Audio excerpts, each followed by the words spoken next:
So ito na po ang aking pinakakape. Mula nung tayo ay nag-umpisa na mag-juice ng iba't ibang klase ng prutas at gulay. Nag-stop na rin ho ako sa pagkakape. Kaya ayan, yung asawa ko na lang ang nagkakape. Pero nagaganto rin siya. Every morning pagkagising namin, yung mga gino-juice ko muna ang iniinom namin. So ito ngayon ay beetroot, luya, orange, and cucumber. So, maganda daw po ito for glowing skin. And of course, marami pa siyang iba't ibang benefits sa ating katawan.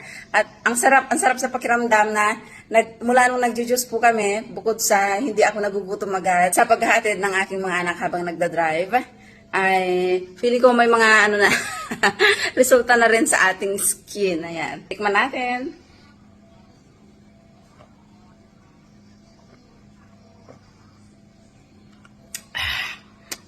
Ito pong beetroot, hindi siya ganun kasarap. Meron siyang earthy flavor, parang malupa-lupa flavor. Pero syempre dahil healthy, gusto natin, di ba?